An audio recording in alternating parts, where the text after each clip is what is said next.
on vacation last week. I am so sorry all that you and your family have had to go through. Hang in there. We've all had some of this.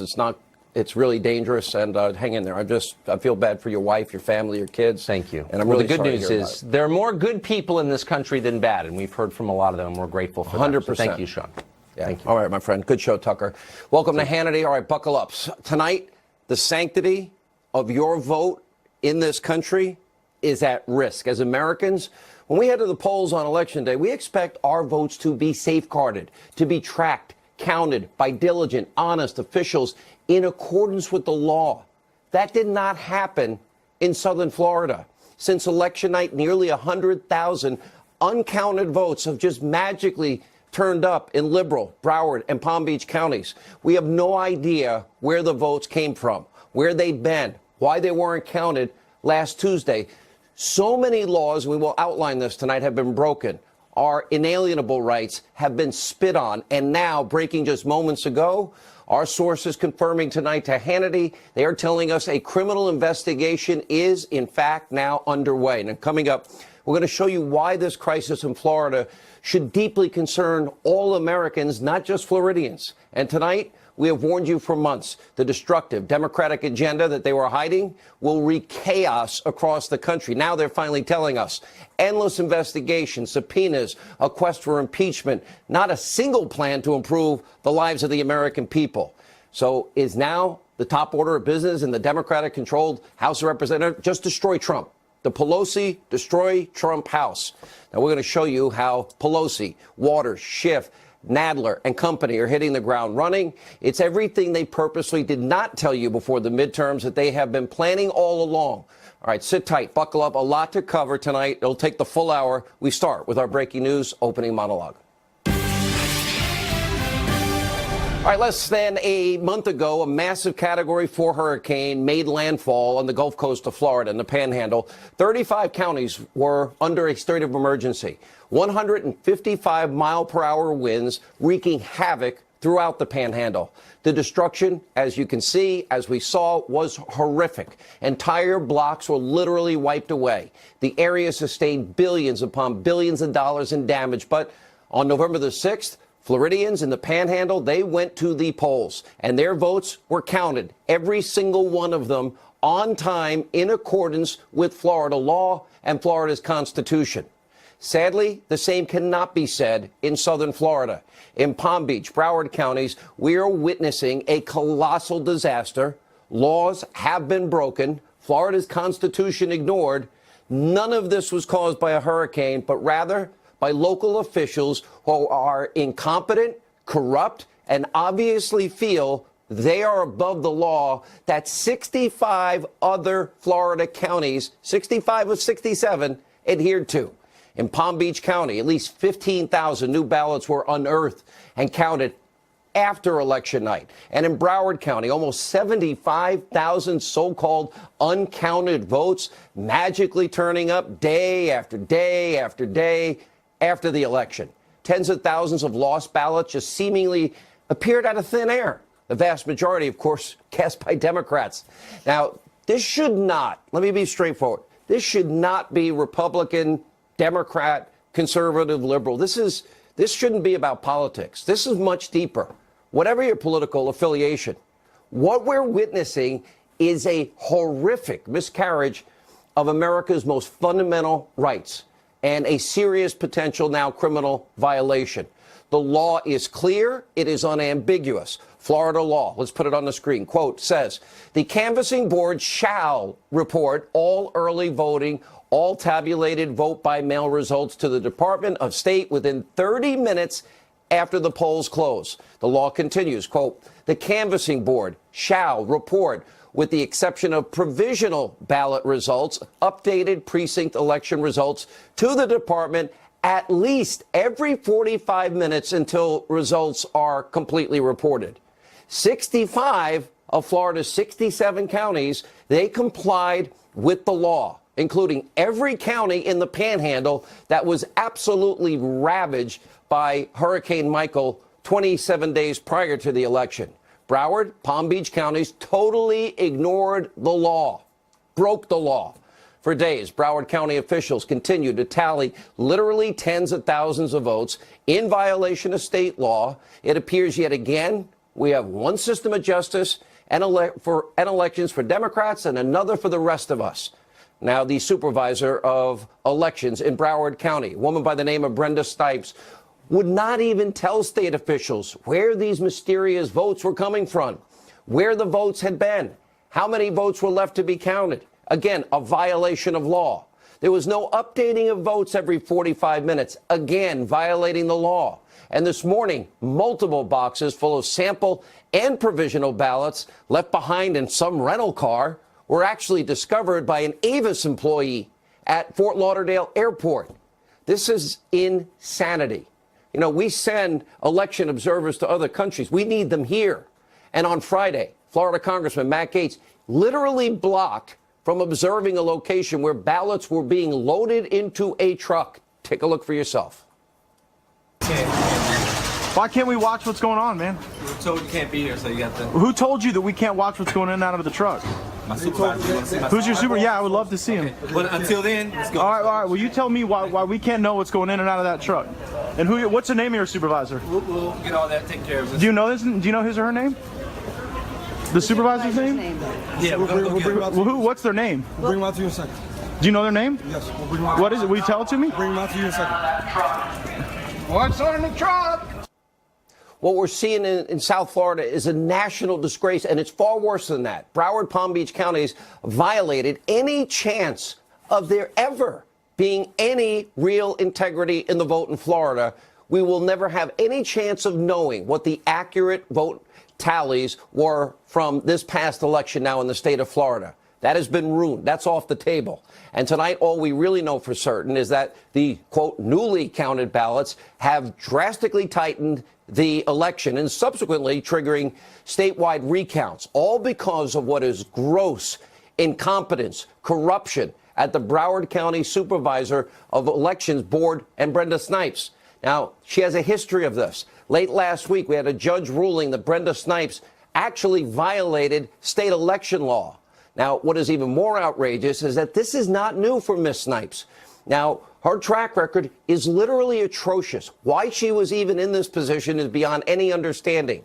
How she's been allowed to continue in this powerful position beyond comprehension. Last week, we learned that Snipes, quote, accidentally mixed in rejected provisional ballots with several hundred valid votes. That means the entire vote count has been irreversibly corrupted. And just this past August, a judge ruled that Snipes systematically had mishandled mail-in absentee ballots. In 2017, a judge also ruled she illegally destroyed ballots following a primary race. And in 2016, some Broward County election results were posted online, get this, before the polls had even closed. And in 2012, 1,000 uncounted absentee ballots, they were mysteriously discovered in Broward County a week after that election. And in 2004, Snipes simply lost track of 6,000 absentee ballots. Now, this is the woman that could determine the outcome of these important races for the Senate and the governor's race in Florida. Now, many Floridians are rightfully calling for consequences.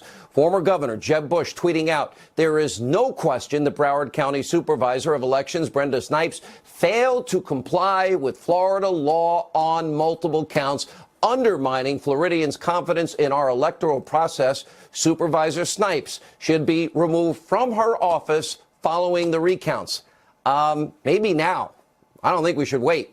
Senator Marco Rubio, very vocal also about Snipes and her incompetence and corruption, tweeting, quote, every vote legally cast and received within time frame required by law should be counted.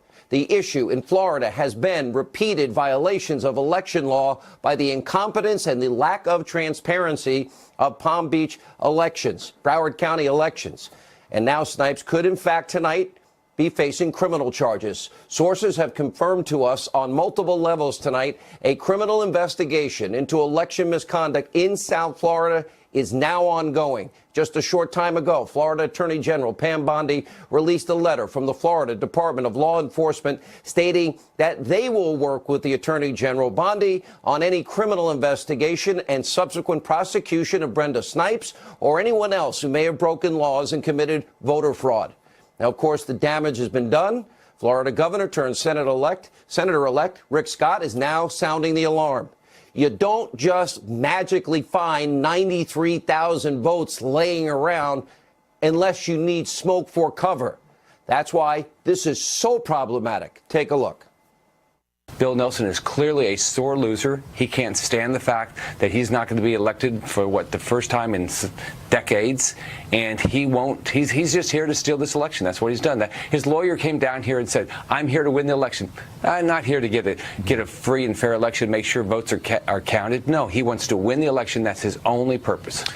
Now, make no mistake, when the dust settles here, Rick Scott and Ron DeSantis will take their rightful place as senator and governor of Florida. But tonight, Democratic operatives, they are trying to prevent all of that from happening. On Friday, lawyers for the Gillum and Nelson campaigns, they actually objected to a judge to non-citizens' votes being rightfully denied. In other words, they want votes from non-citizens to now count. Where is their integrity in all of this tonight? That means they only care about power, nothing else. Rule of law means nothing to them. And it gets even worse. Nelson just hired an attorney. His name is Mark Elias. His name may sound familiar to you. He's the left-wing hack at the very center of Hillary Clinton's attempt to rig the 2016 election with that phony dossier. Remember Clinton? The DNC paid millions to Elias and his firm, Perkins Coie. Yeah, that firm. To dig up the Russian dirt, hire Fusion GPS, hiring a foreign national, Christopher Steele, an ex-foreign spy, subsequently put together a dirty dossier full of Russian lies that not even Christopher Steele stood by. That campaign opposition research, remember, it was distributed across all of Obama's DOJ by Steele as credible, nonpartisan information. The contents leaked to the press before the 2016 election. Remember, David Corn's article, October 31st, 2016, only days before the election, he reported that, quote, a veteran spy has given the FBI information alleging a Russian operative to cultivate Donald Trump. And let's not forget about Michael Isikoff's Yahoo report, September 2016, alleging Russian collusion. Democrats were trying to rig the election with the help of Hillary's bought and paid for foreign nationals using Russian lies. Remember, none of it was ever confirmed. Most of it's been debunked. And as you can see, Elias, he's a very experienced Democratic operative. And of course, he's also been involved in past recounts. His quotes will shock you. In 2013, he said, those who have seen past recounts in Virginia know that they do not tend to change the results. By the way, there was only 167 vote advantage for the guy he's representing. The next year, he said, quote, recounts really only happen where you are talking about dozens or a few hundred votes separating candidates. Gee, Mark, I wonder why the change of heart. Gun for hire, say anything, just, make the rules up as you go along. Now, of course, the Democrats, they pretty much wrote the book on election rigging during the 2016 election. I seem like the only one that's pointed this out. We all know the Democratic primary. We know it was fixed for Hillary Clinton. Remember former interim DNC chair Donna Brazile admitting this on my radio show. Remember, she had actually used the word rigged. She kind of tried to back off it in this interview, but she admits she used it. Take a listen. What I said in the book was that in exchange for bailing out the party, which was broke, the Clinton campaign would get control over certain decisions and aspects of the DNC that made it difficult, if not impossible, for me to do my job. It was unethical, but it was not rigged, and I stand by that. But you said you actually used the word rigged. Of course, because I promised Bernie that I would go department by department and do a forensic test to find out what happened. She used the word rigged herself. Then she tells the story how Bernie was robbed by the DNC machine that Clinton was controlling, the cancer, as she called it. Hangs up the phone after having to tell Bernie Sanders the truth, said she cried out of anger over this. So we have one system of justice and elections for Democrats. just like we have one system of justice for the Clintons and another one for anyone who opposes them. This is not equal justice under the law or equal application of our laws. Now, tonight, we're going to bring you updates all throughout the hour from Florida as they become available. But a criminal investigation, let me repeat, is ongoing as we speak. Now, whatever happens in Florida, here's one thing. I know the Democrats are all excited because they got control of the House of Representatives. By the way, the president, in retrospect, now that he went out and fought for all those Senate candidates and Republicans picked up those seats and that in the Senate, by the way, turned the blue wave into a little baby blue trickle, because now Democrats are doing exactly what I told you they would do. They're now coming clean. The things they weren't saying on the campaign trail about what their real plan is to wage what is a never-ending, full-scale investigation into anything and everything Donald Trump, to destroy this president. And according to new reports, Pelosi and company, get this, they are planning to launch a subpoena cannon at the Trump White House, firing on all cylinders with a political hit list of nearly 100 targets, meaning 100 investigations. Tax returns, Stormy Daniels, James Comey, the impeachment of Justice Kavanaugh. Shifty Schiff wants to actually investigate the president's treatment of CNN, the Washington Post, Amazon. Democrats are stopping at nothing to pursue the unhinged campaign to halt President Trump and his progress. By the way, that means our progress. That means America's progress. And of course, this is a plan of endless investigations. By the way, very few facts. Nancy Pelosi is actually saying Democrats don't need an indictment to move forward on their impeachment fantasies, while she and other Democrats fuel even more baseless hysteria about Mueller's Russia probe. House Democrats, they have been working overdrive to now smear the acting Attorney General, Matt Whitaker, which was the president's lawful choice, period. And don't forget, Rod Rosenstein, who's been running this whole thing, is conflicted in multiple ways, like signing the last FISA, writing the letter recommending that Comey get fired. But he's still been running it. They didn't care about his conflicts. Take a look. I want to make this very clear. If he doesn't recuse himself, if he has any involvement whatsoever in this Russia probe, we are going to find out whether he made commitments to the president about the probe, whether he is serving as a back channel to the president or his lawyers about the probe, whether he's doing anything to interfere with the probe. Mr. Whitaker needs to understand that he will be called to answer, and any role that he plays will be exposed to the public. We don't want there to be any ambiguity about that. You don't have confidence in him as America's top enforcement officer? No, I don't. And don't just take it from me. There's bipartisan editorializing about this, that he should never have been appointed, and that it does violence to the Constitution and the vision of our founders to appoint such a person in such a manner to be the chief legal officer in our country. And that's bipartisan. I'll go further. His appointment is simply part of an attack on the investigation by Robert Mueller, the special counsel. It's part of a pattern of interference by the president, part of a pattern of obstruction of that, attempted obstruction of that investigation. The only problem is no one's talking about meddling with the Mueller probe. Nobody. The president has said twice in the last week, no.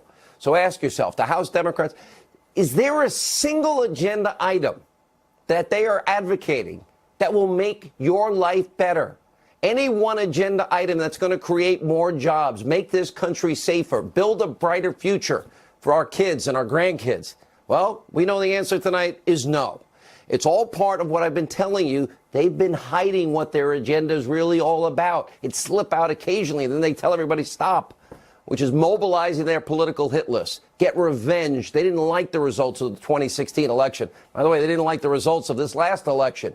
They want to shield their own deep state corruption and put this country's future at risk. What they ought to be focused on is our kids and our grandkids, and law and order and equal justice under the law, equal application of our laws. And yes, something called our Constitution.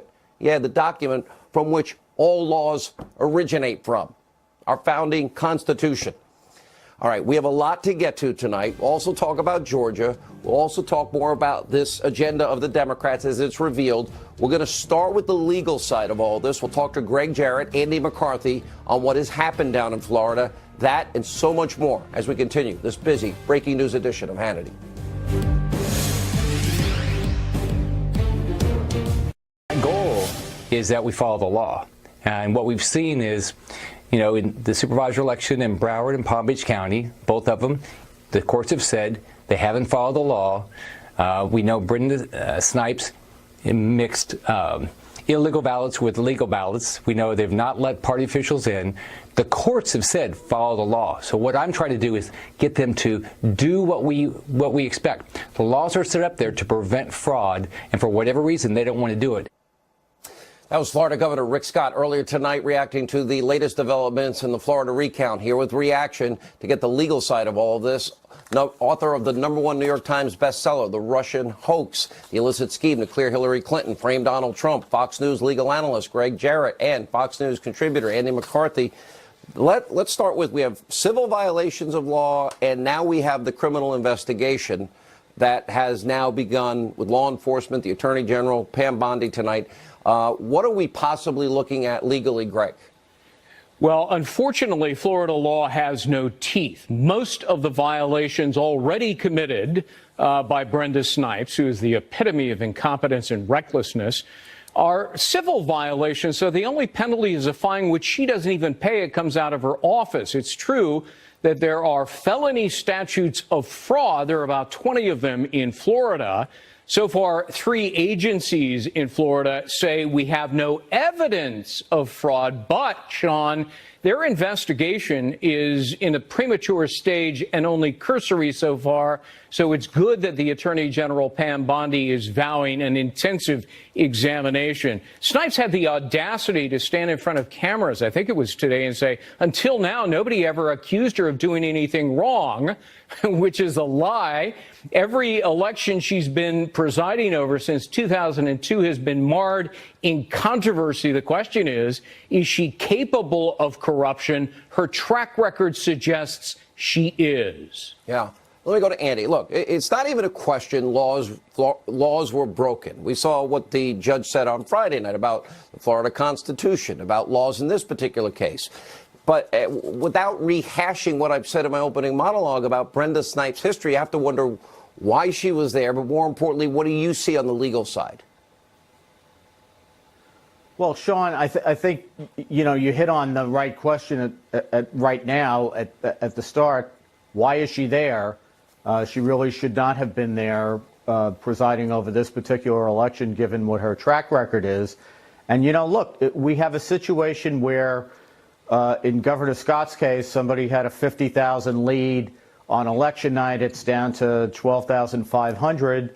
There could be good explanations for that. There could be corrupt explanations for that. And the problem is that the public has a right to know what is the explanation for it, and the way that they've conducted themselves, it makes it very difficult to give credit to this in terms of an election system that has integrity. I think, as you said at the end of your monologue, at the end of this, what we end up with is Senator Scott and Governor DeSantis, because I think their leads are too big to be overcome even by rampant corruption and fraud, if there is some. Do we know if we have all the votes? The bad thing.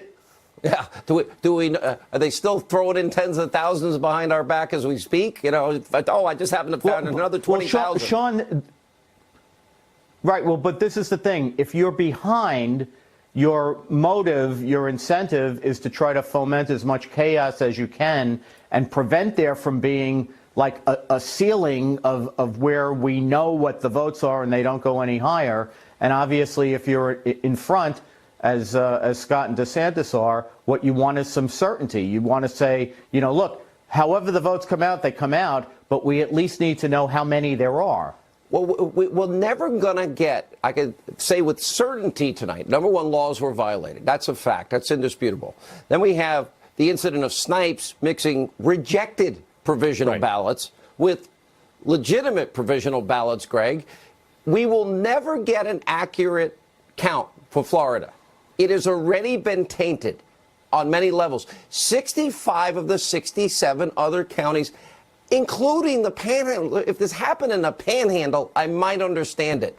But if 65 counties continue to get it right in Florida, and 2012 and 2014 and 15, 16 and 17, the same players, the same nonsense, the same games.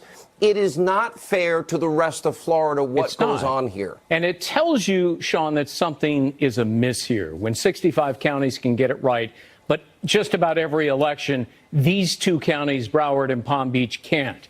She missed, Brenda Snipes, every deadline that was set, and everybody else met them. She commingled valid with invalid ballots, and then, astonishingly, tens of thousands of ballots suddenly and magically materialize out of nowhere with no proper accounting, no chain of custody. We have no idea when these ballots were cast and by whom. And so, you know, this has got the nefarious look of corruption written all over it. I'm not saying that fraud was perpetrated, but it does need to be investigated, given her track record.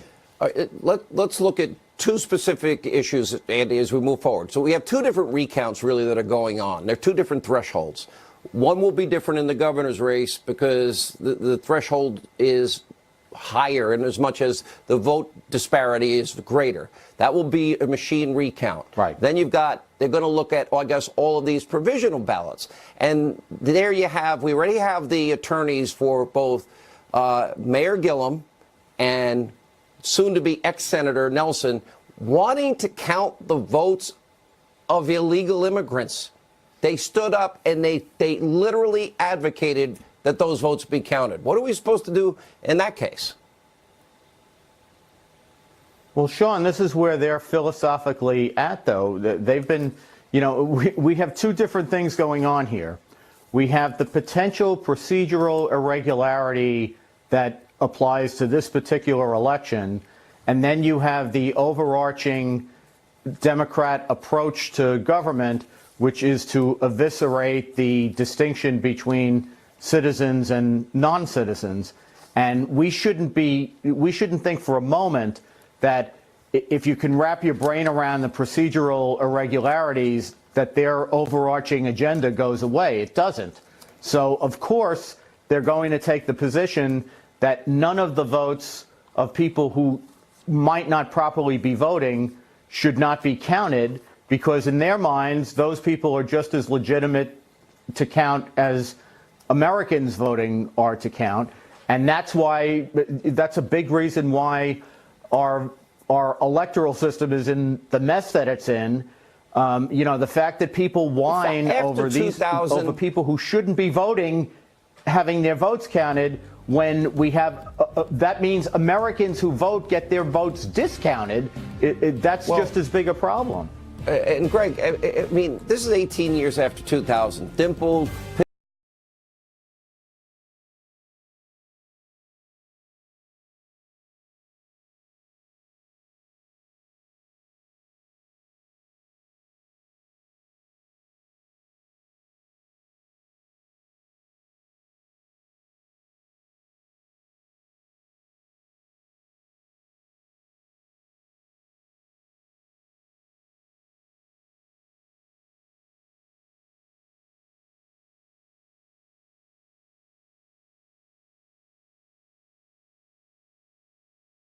And justice under the law as it relates to elections. People should be suspicious when Hillary Clinton's lawyer, who paid for Russian information, is involved in any election recount, and that's Mark Elias.